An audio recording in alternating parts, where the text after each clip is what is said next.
a technological symphony, a power capable of sustaining us to the stars, a substance that goes beyond, an invisible material.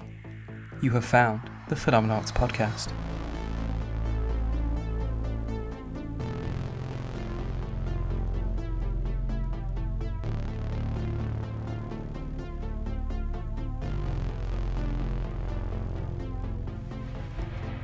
Hello, you collective of sentient carbon. You have tuned into the Phenomenauts Podcast, a weekly show where we look at the weird, wonderful, and mysterious happenstances of our and occasionally other universes. Taking you on this ride is myself, D. Barnes, and the ever-awesome Amber Hall.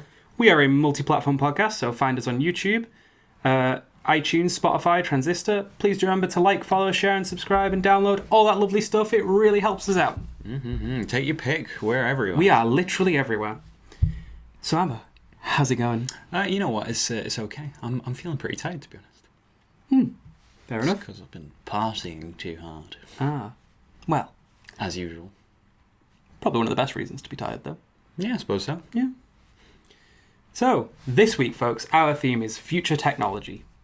Where we're going to chat about some interesting technology because we thought they either sounded pretty sci-fi or we were just generally a bit interested in them. Is that about right? Yeah, and these are technically, these are generally the things that I like to read about anyway. Just like, what are the possibilities in the near future? The potential of technology. So, with that being said, I'm going to be real rude and just dive right in. Dive right in. Go for it. Well, so the first thing that came to mind when we were talking about doing an episode on future tech was something I actually saw on the internet a long time ago and had to go and find. The thing in question being Metagel, which is designed to act functionally like Metagel from the Mass Effect series. Okay. Metagel, to those who haven't played Mass Effect, is, and I quote the wiki, an all-purpose medicinal salve combining an anesthetic and clotting agent. And it's a great general cure-all in the game, because if I'm remembering correctly, in the universe, when it's sealed, it could only be unsealed with ultrasound, which meant it created like a seal. Just kind of like, oh no, I've got a cut, and then you just slap some of this on, and it's sealed until you can get to a medical professional. Now, Metagel was invented by a Joe Landolina and named after the Mass Effect Metagel for having a very similar purpose. Taking the form of a plant-derived gel, the hemophilic polymer forms a mesh that seals wounds and is slated... Well, it was slated to launch as early as 2016. We're past that point a bit now. And in the meantime, it's currently being used as a veterinary medicine that helps control bleeding. You see, that's usually the logical first step. Just test it on animals. Another version by the same company, Cressalon, called Trauma Gel, is the version for usage on humans, and it's, according to their website, it's currently undergoing exploratory proof of concept testing and has yet to gain FDA approval. Yeah, because obviously there's different guidelines when it comes to applying these things to humans. But I'm glad if it does work, that's good that they're using it in a veterinary scenario. It sounds like a really promising thing because being able to seal a wound is obviously very important. Oh yeah, it's to keep because it's not to keep it sterile, but if you it just stops you bleeding. Yeah, if you had a big hole in your chest, you're not going to want everything to fall out of it. Yeah, so it's like, I can't undo the hole in my chest, but I can clot it right up. Metagel. So I thought that was really cool, and and it's made of plant. The Metagel, and if you bear with me for a minute, is plant derived. Yeah. Plant derived. So basically, it's just hemophilic polymer. So you know how if you have a cut, they put like a gauze over it, and usually that's just to give your body something to have blood soak into, and then for you to be able to like heal. Whereas this functionally just kind of becomes that barrier, a completely like degradable like mesh that allows you to begin your healing process. Well, from what it looked like on the website, I think it's like a liquid, basically. Yeah, that's what I mean though. You just like slap it on there, and then your body goes, oh, now I don't just have a big gap to get across. Yeah. There's like this. Well, it's like a degradable just material that's there. Now I can heal along this sort of scaffold, but then the actual gel itself just isn't really anything much, so it just gets gotten rid of. Oh, that's really cool. Yeah, I just thought it was really cool because I was like, look at that. Like, future tech, we've got medi-gel. Exactly. Now, what about omni-gel? Now, I'm not really sure what omni-gel is, but...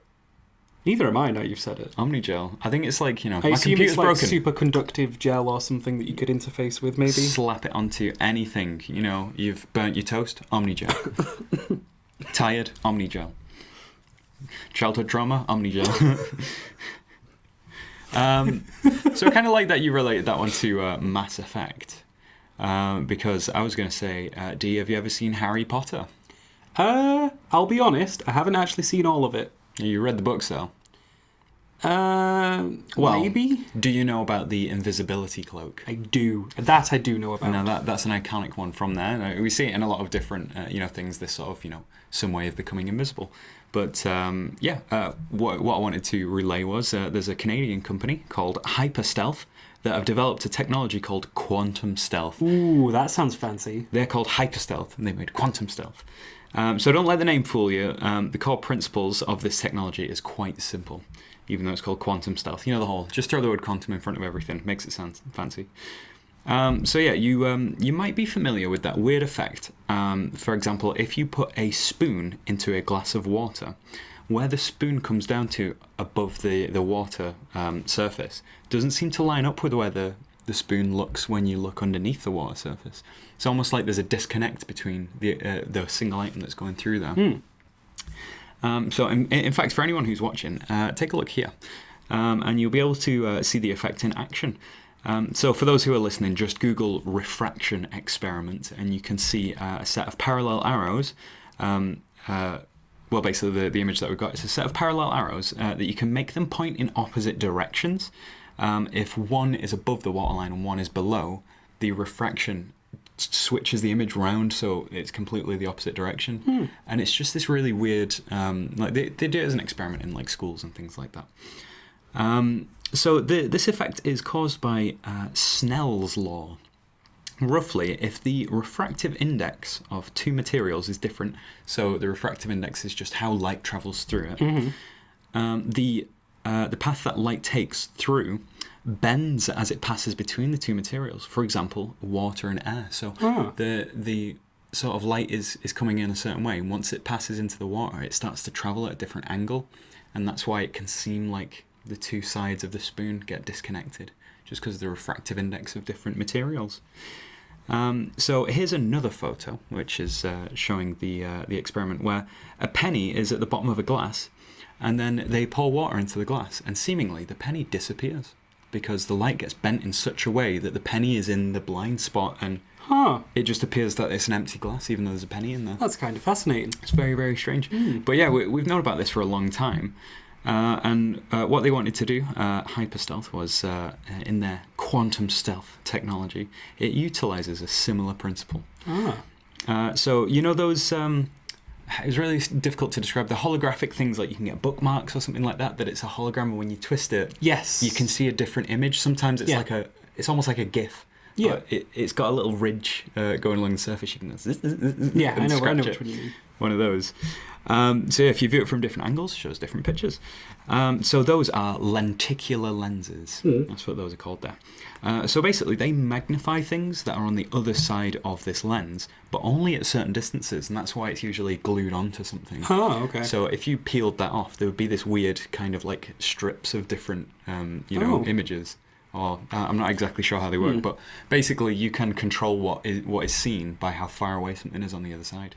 So that's how these lenses work, because in the same way that with a glass of water, because of the curvature of the glass and the refractive index, it reverses an image. And in the same way, your eyes, everything's upside down on your retina at the back. But your brain just corrects it because the light comes in and then it goes inverted inside you.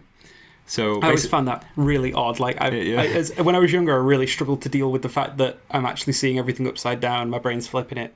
Because for the longest time I was like, wait, does that mean everything's upside down? No, because it's weird because you go, well, I can feel a table below me, but I'm seeing a table above me, so something must be wrong. But all of my senses tell me that it's this way, and it's only my eyes that are telling me the opposite, so just flip that input upside down. But yeah, lenses, they do this weird stuff. They flip things upside down and everything. It's quite disconcerting, the sort of like lensing effect, which they've used in quantum stealth.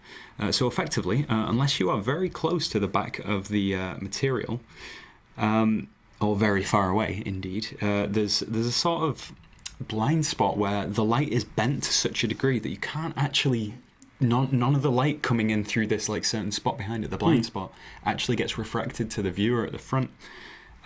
So yeah, effectively there's a blind spot, and that's where the invisibility happens. So they say that it could even work with heat vision as well, as it can bend near UV and infrared light too, which is hence why it's been developed for military applications. What's more, this material is paper thin, relatively cheap to manufacture, and doesn't require any power to run at all. Wow. So yeah, humans have created an invisibility shield. We are living in the future. Wow, that's actually really interesting. That does sound like something out of sci-fi. And they've got like, you know, videos showcasing it where they have it, and you can see the table and the wall, and then someone walks behind, and you just don't see them. You maybe see a little bit of a shimmer. So effectively, it's going to work really well for stuff like infrared, you know, like heat vision, because it would bend the heat, like, you know, the UV, not the UV, sorry, the infrared. And because heat vision cameras are lower resolution, it would have a more, like, you know, effective sort of result. That's really interesting. So it is like proper invisibility. It's not even like a UV is going to pick you up at that point. Yeah, you can just have one of these shields like on some sticks, and then you can just walk, and someone will be watching, and you might see a bit of a shimmer moving along. That's really interesting. We have an invisibility shield. Kind of spooky. Yes, it's absolutely crazy, and it's kind of spooky that they're doing it for military applications, to be honest. But yeah, that's, you know, that's to be expected, I would have said. You want to be invisible, that's really something that people want to do in the military. But yeah, that was it. That was no, I really enjoyed that one. Okay, should I move into the last one then? I do. Okay, I'm excited for this one. All right. So, my other story for this week was a new and innovative power source that isn't actually, in fact, that new, but I'm going to say new anyway. Well, it's about as old as the sun, I suppose. Yeah. That it's still actually being developed. I will say, for a start, I know you were maybe a little bit more well-versed than myself, so if you want to interject at any point, do feel free. Yeah, but I do feel a bit under the weather, so perhaps you're actually going to be sharper than me. Who knows? Nuclear fusion is a process of smashing atoms together to release energy, normally heat, which can be harnessed for standard power generation like we do now, because you heat up water and that makes things go. Yeah, you have... well, we at the moment use nuclear fission, but it basically releases the same kind of energy. Mm-hmm. But yeah, just heats up water and drives the turbine. Yeah. Wild. So why aren't we doing it? Well, it's really difficult. We're trying to. And in some ways, maybe you could even say we're starting to. The process requires fuel. Our sun, which does the same process, uses hydrogen, which we can find in seawater. That's right. Which is pretty damn abundant. And a damn sight more accessible than uranium or plutonium. Yeah, that's true. Less finite, easier to get. You should go to the seaside, get a bucket. Now here's the thing. The reaction needs a closed environment. It needs high temperature, pressure, and time. Those are a lot of things to have to manage. Yeah. Most designs for the reactors actually require them getting to millions of degrees to create the reaction. That obviously takes a lot of power, and currently that isn't the most efficient design, so obviously you've got to put a bunch of power in to get the thing actually going. It's one of these things that once you finally crack it and you're able to break even, so the energy you get out is enough to keep the reaction going, that's it. You've got sustainable fusion. But we're not quite there yet. Oh, yeah. I mean, the amount of technology that's got to be put into these. Have you seen the reactors? These huge electromagnets that have to like just crush this plasma in. Really interesting to look at. Yeah. One thing that I did really like, though, I know you said, because it takes a lot to get it going, it's a lot safer, because if something goes wrong and the reactor blows open, it just dissipates and it's over. There's no more reaction. Well, compared to nuclear fission, which is what we use now in our nuclear power stations, that involves splitting atoms to release energy, which is pretty damn efficient, but does produce an amount of radioactive waste. Well, yeah, I mean, what we're talking about here is, uranium and things like that, splitting and sending off isotopes and things like that, so... I know possibly people who have seen the Chernobyl sort of dramatization series that's been out. There was like a firefighter who picked up a piece of the graphite core that went into the reactor to try and cool it down to deactivate it. She picked it up and went, oh, that's weird, and then put it down.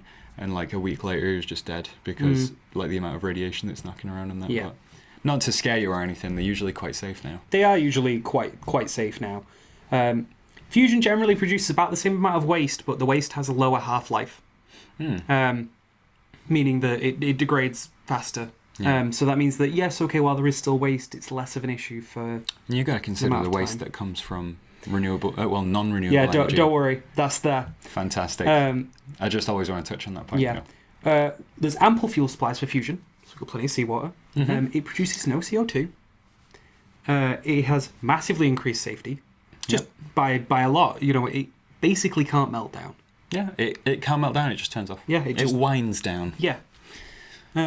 And then also, the fact that it is possible to get more energy than you've put in, which means, unlike other fuel sources, you can just go, right, turn it on, and then you just leave it. You just feed it the fuel, and off it goes forever. Exactly. Forever and ever.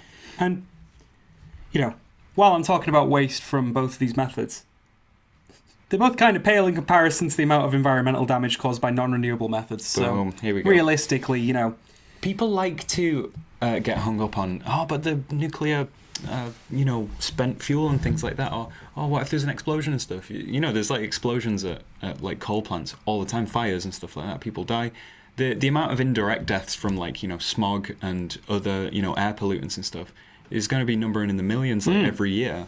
And people just don't really think about it because it's not obvious. Because when you have a big explosion, a big meltdown, and people die, and there's, like cordons and stuff like that. Yeah. People, that's easy to keep track of and to understand, like Fukushima or something. Oh no, terrible, nuclear, really bad.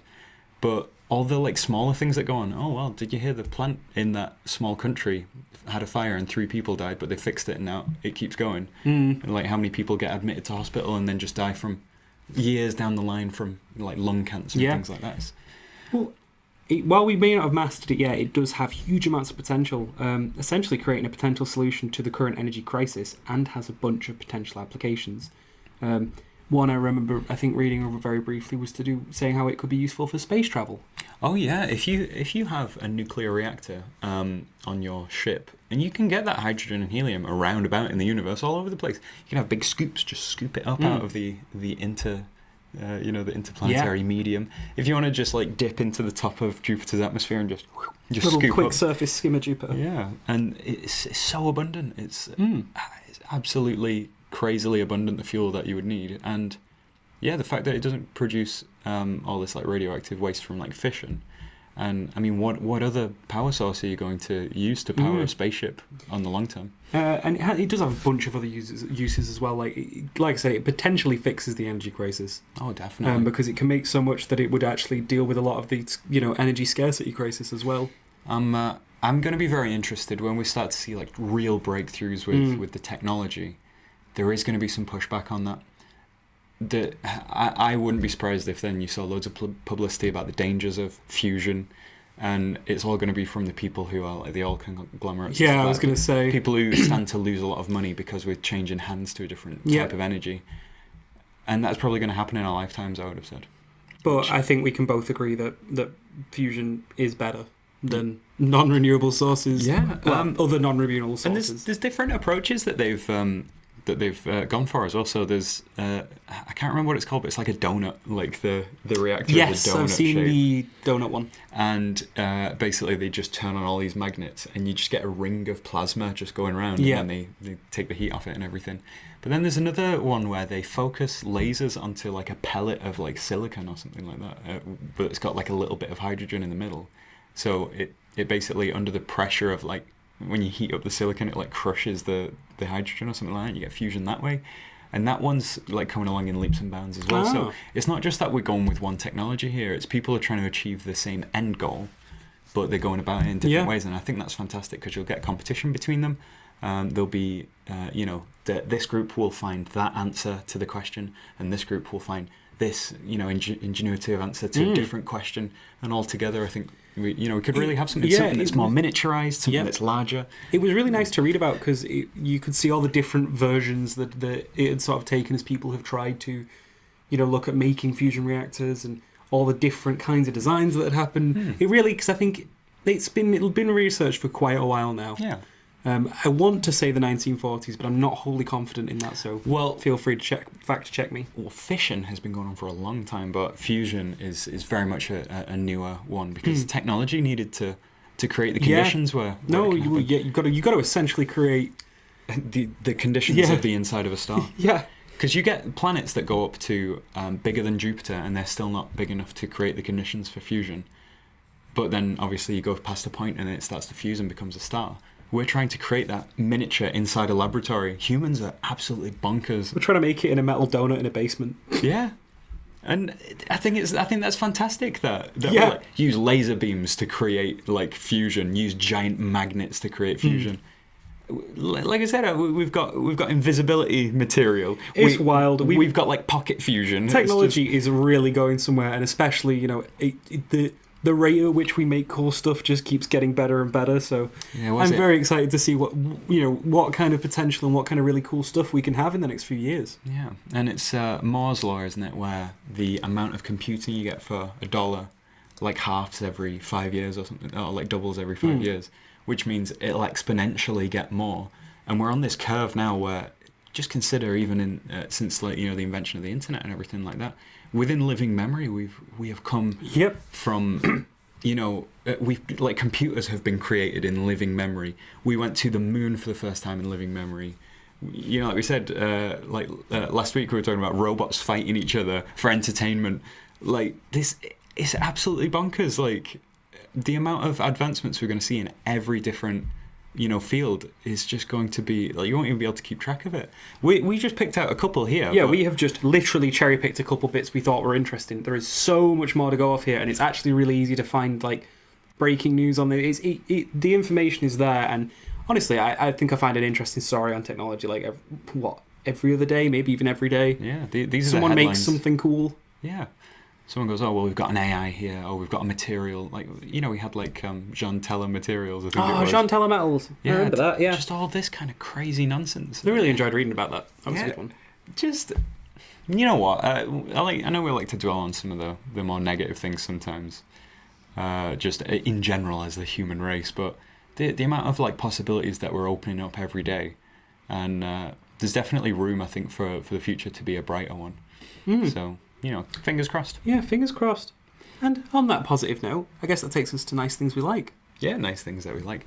Well, the thing that I liked, and this was a film that I watched the other day, and I think that we should watch it because it's definitely an interesting one. I'm sure I'll be down. You got to watch out, though. The animation is West. It's like so West. Okay.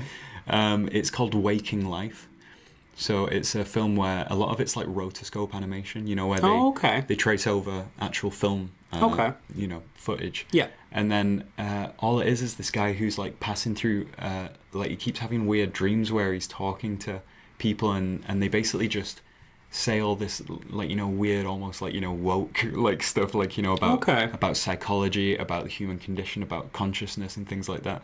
And he keeps like waking up and like talking to his friends, and then he'll like realize that, oh wait, no, I must have fallen asleep at some point and I'm in the dream again. And like, that sounds really interesting. He's talking to the dream people and like going, how does it feel to be, someone who's in a dream? And then they're like, well, how do you know you're not the dream person? Stuff like that, and all these like crazy existential like questions and stuff. I just watched it, and at the end, and I was like, and it was just a really weird, like thought-provoking film. So long as you get past the weird animation, but yeah, sounds really good. I know, I'd definitely be up for giving that a go. Waking Life, check it out. I recommend that to everyone. Now, on stuff we like, I would like to introduce my little friend for the day, or our little friend for the day. Luna. This is Luna, the tiny little cow, who has been hanging out at mine today, and she's such a good little egg. Look at that little face. She's got tiny peats, and she's so lovely. And she's very good. I'm going to feed her a little tiny treat. This isn't going to make sense for anyone who's just listening, but... No, to anyone who's listening, there is a very, very adorable little cat right in front of me. Look, watchers, look how excellent she is. She's got a little peats on the microphone. Aww. What a good cat. She's a good one. That was good. So, there you have it. The future of technology. That's it from us this week, folks. And don't forget about our initiative to introduce the podcast to anyone you think might enjoy it. Let us know your names either in the YouTube comments or email us at Phenomenauts@gmail. Oh, hang on. Email us at Phenomenautspodcast@gmail.com. Let me get that right. And we will give you a shout out live on air. Catch you all next week, folks. Peace out. Thumbs up, everybody, for rock and roll. Have you seen that video? No. Oh, it's a little kid. He's learned how to ride a bike, and his dad's like, he's like, I'm really happy of myself. Oh, you're happy of yourself? I'm happy of yourself too. And he's like, thumbs up, everybody, for rock and roll. You'll have to show me. It's one of my favorite videos because it's just 100% wholesome. This kid just learns how to ride a bike. Aww. Aww. I like wholesome vibes. I love wholesome vibes.